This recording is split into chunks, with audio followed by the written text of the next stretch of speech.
explained that the National Single Window will serve as a unified digital platform for trade facilitation, integrating multiple agencies and stakeholders into one seamless system.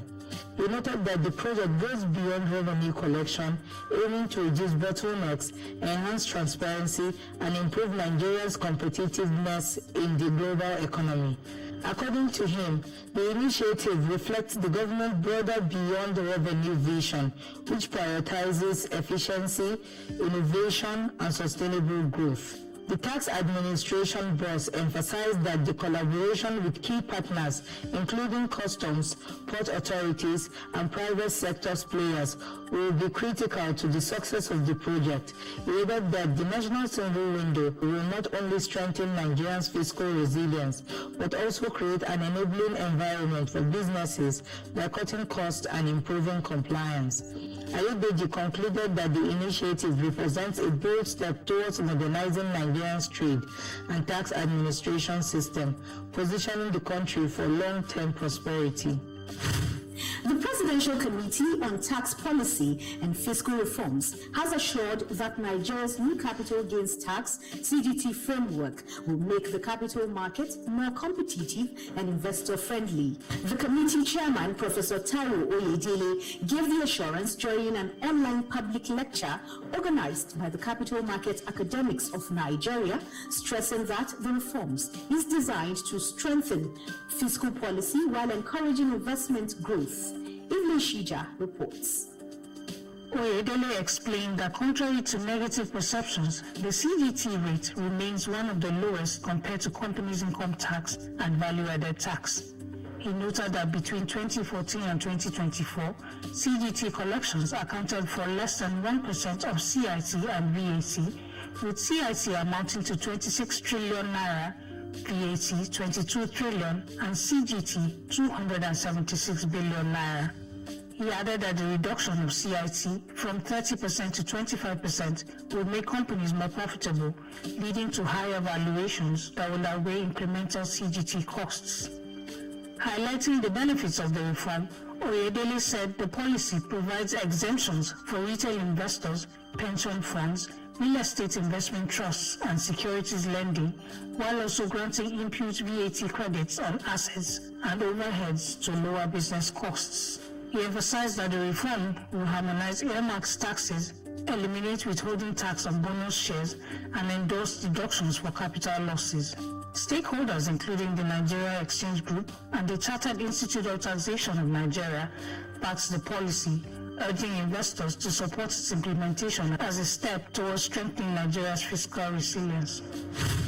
And the Federal Inland Revenue Service, FIRS, now renamed Nigeria Revenue Service, has announced its support for the third edition of the Abuja City Journal ACG National Essay Competition, reaffirming its commitment to education, youth development, and initiatives that promote critical thinking among Nigerian students.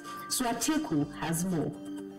According to the organizers, the contest attracted over 10,000 entries from across the country, with 25 finalists selected to compete at the grand finale in Abuja. The top 3 winners will receive cash prizes of 5 million, 3 million, and 2 million respectively, aimed at rewarding academic excellence and motivating young Nigerians to sharpen their analytical thinking and writing skills. ACJ's chief executive and publisher, Felucia Silvanus Ojo, described the competition as a platform to champion integrity, discipline, and intellectual excellence, noting that the overwhelming participation reflects the creativity and determination of Nigerians' youth. I bring you warm greetings from the Executive Chairman of FIRS, Dr. Zak Adedeji, who holds this initiative in very high regard. This year's edition of the National Essay Competition is not just a literary contest. It is a celebration of intellect, courage, critical thinking, and national consciousness. We should encourage the young ones in school. We should let them know that they are not forgotten. But we can't do that without the support of people. And this year, it was only Dr. Zak Adedeji FIRS that came through for us. I feel very, very happy. I feel excited to win this. But I sincerely appreciate the FIRS for this opportunity for sponsoring this program, and also appreciate the Abuja City Journal for organizing this essay. Organizers highlighted that beyond the prize money, the competition serves as a national platform for talent discovery, offering finalists opportunities to connect with editors, writers, and mentors who can guide their growth. They describe the event as the most competitive yet, underscoring the growing influence of the program and its expanding relevance across Nigeria's intellectual landscape. And that's a wrap on the news. Let's join Mariam on the Vox Pop segment.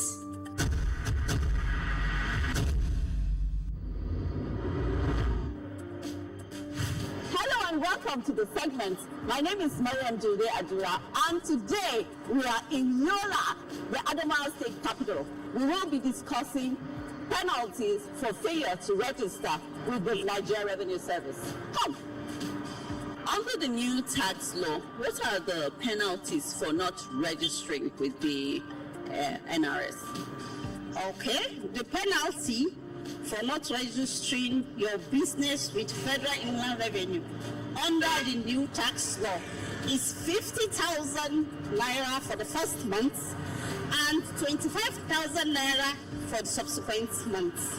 The penalty for not registering in a company under FIRS is 50,000 for the first month and 25,000 for the subsequent months of default. Under the new tax law, what are the penalties for a company's failure to register their business?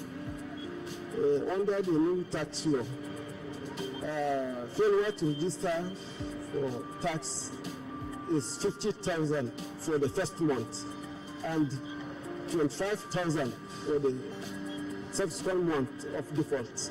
Failure to register attracts penalty of 50,000 naira for the first month of default, while 25,000 naira for each and every subsequent month of not being registered until registration is completed. So there are companies who are exempt from paying taxes. Is this irrespective of their payment of tax, whether they pay tax, whether they're eligible to pay tax or not? Do they need to register? Even if the company is exempted from paying tax, but it must have to register with the Federal Revenue Service. Under the new tax law, what is the penalty for companies that do not register? Okay, under the new tax law, failure to register results in 50,000 naira penalty, followed by 25,000 naira for each subsequent month. So is this irrespective, this registration, is it irrespective of whether the company is liable to tax, to pay taxes or not? Yes. You are expected to register regardless once you are a company.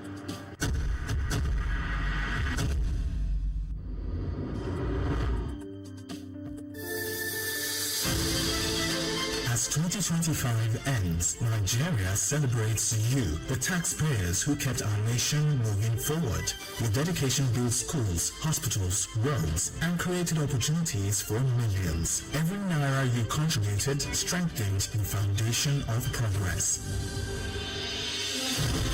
Now, we step into 2026 with a new vision. The Federal Inland Revenue Service evolves into the Nigeria Revenue Service, NRS. Stronger, smarter, and more committed to serving you better. This transition marks a future of innovation, transparency, and prosperity. Keep paying your tax. Keep building Nigeria. Together, we rise. Together, we prosper.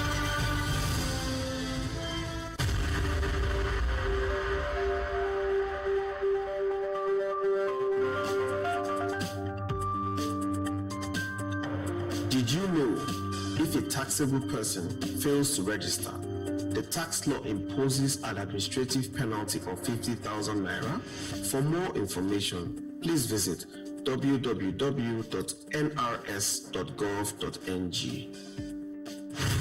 Ashu Abi takes us on the Knowledge Zone.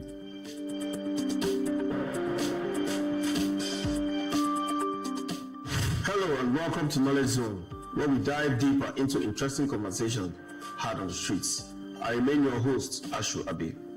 On today's episode, we'll be talking about the penalty for failure to register under the new tax law starting January 2026. Under the Nigerian Tax Administration Act 2025, every person or entity required to pay tax must register with the appropriate tax authority and obtain a tax identification number. If a taxable person fails to register, the tax law imposes an administrative penalty of 50,000 naira for the first month in which the failure occurs, and 25,000 naira for every subsequent month the non-compliance continues. This monthly penalty continues until registration is completed, making early compliance critical once the law takes effect. In addition to the basic registration penalties, the Act explicitly targets broader compliance risks by penalizing entities that engage unregistered persons. For example, a statutory body or company that awards contracts to unregistered person is liable to a 5 million naira penalty. The intent is to close gaps where unregistered vendors or service providers could indirectly facilitate tax non-compliance. These penalties underscore the importance the law places on timely and complete tax registration from January 2026 and onwards. Over to you, Lore.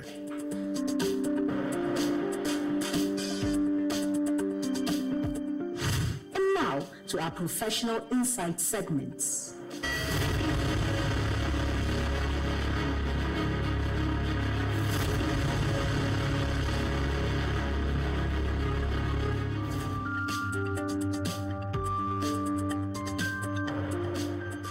As the SC Special Advisor Technical to the Executive Chairman of FRS, my role involves addressing the Executive Chairman of issues that come to his attention in resolving complex taxpayers' matters.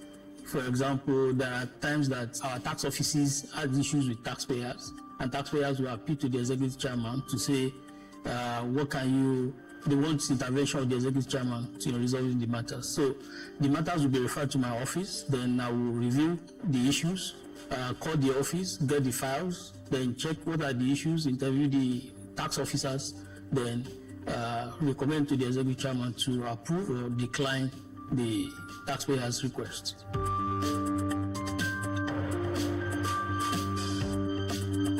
Now, when taxpayers appeal to the Executive Chairman to say they want a waiver or they want intervention, the number of factors that guide my decisions or my recommendation to the Executive Chairman is to number one, liaise with the other departments like tax policy department or revenue accounting or any other related departments to ask for their opinion. And when we receive those opinions, then we review the tax laws, then discuss with the tax office. If it's fair enough, then I recommend to the Executive Chairman.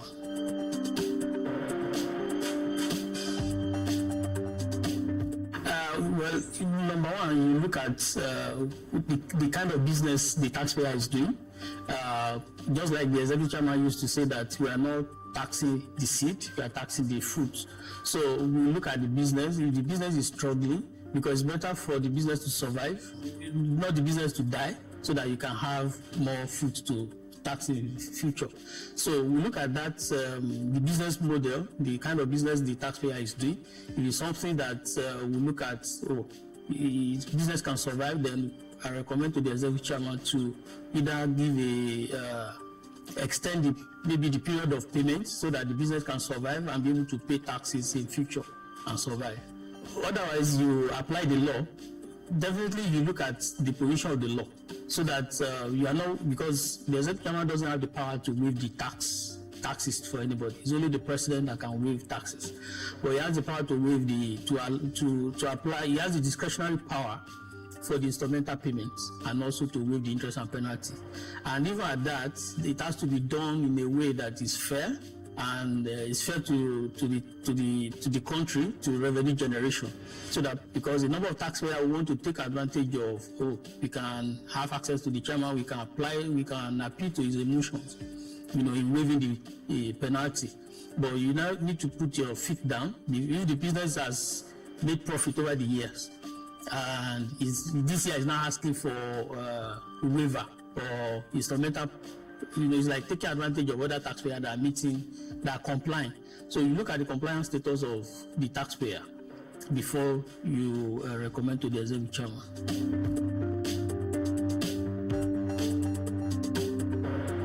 My work is to advise the executive chairman, but at the same time, you look at there are a number of taxpayers that want to take advantage of the system or take advantage of the tax law.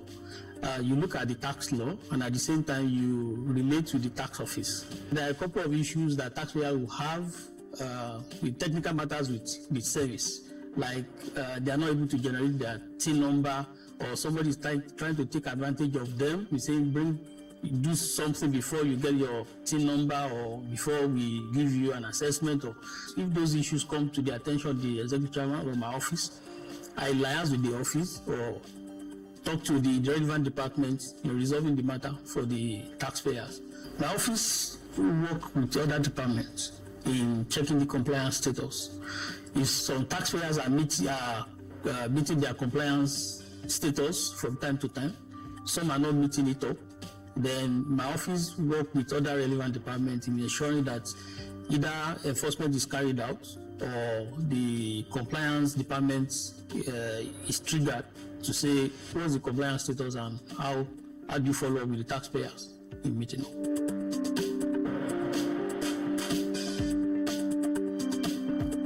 One of the significant issues that came up is a known conglomerate in this country that had about 50 tax issues, court cases with the service, either against the service or the service against the conglomerate. So the president of the conglomerate and the chief operating officer came to the executive chairman and said they want a one-stop shop in resolving their tax issues, in resolving the court cases. So the executive chairman called me to the meeting and was handed over to me. And what I did is to call the relevant tax offices for the files and engage the relevant directors in those tax offices in resolving it. And gradually, after like 2 months, those tax issues were resolved. And from time to time, the office, the conglomerate has seen my office as the one-stop shop that can resolve their tax issues. And anytime they have issues with any tax office, they refer to my office first, then I will engage the tax office.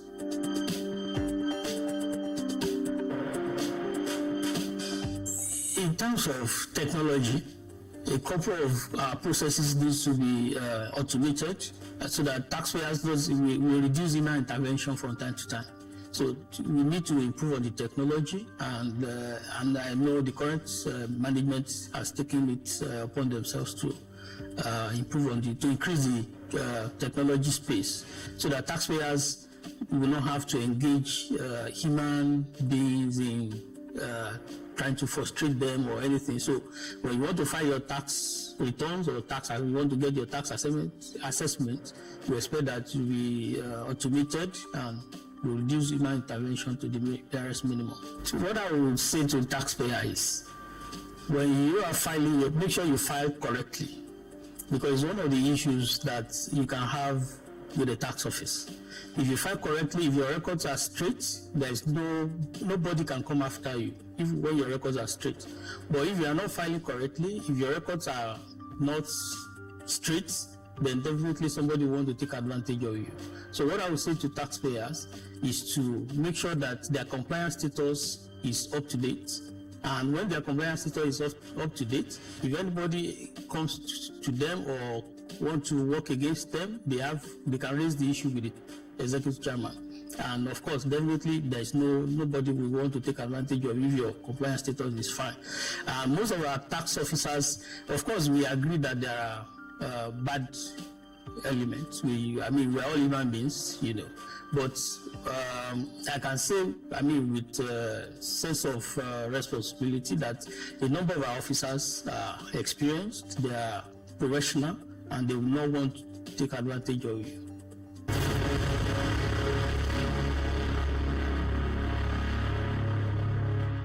As 2025 dey waka go finish, we hail una taxpayers wey stand gidigba for Nigeria. Na una money build school, hospital, road and give better chance for plenty people. Una dey make progress real. Now, as 2026 don show, new chapter don start. FIRS don change to Nigeria Revenue Service, NRS. Na better move wey go make tax matter easy, clear and sharp. NRS go dey stronger, smarter and ready to serve una well. Abeg, continue to dey pay your tax. Na so we go take build Nigeria together. Together we rise. Together we prosper. Over now to Swateku for what's on the net.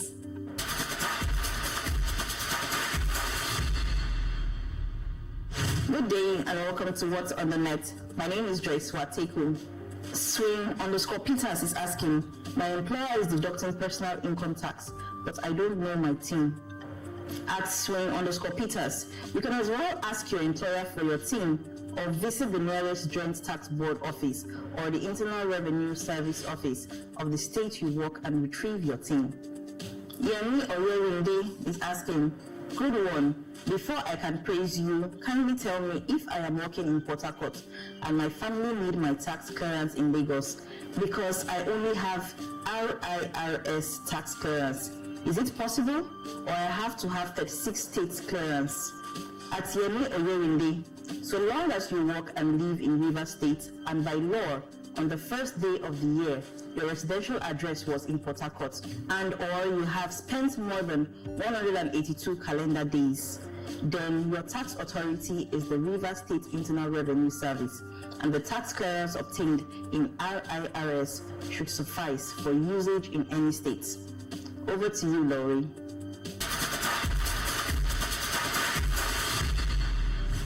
And that's a wrap on this episode of Tax File. I hope you are living with new knowledge and a better understanding of tax matters that affect your daily life.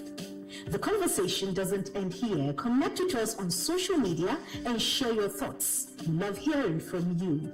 I am Laurie Bala Hassan. Until next time, stay informed, stay responsible, and keep watching Tax File.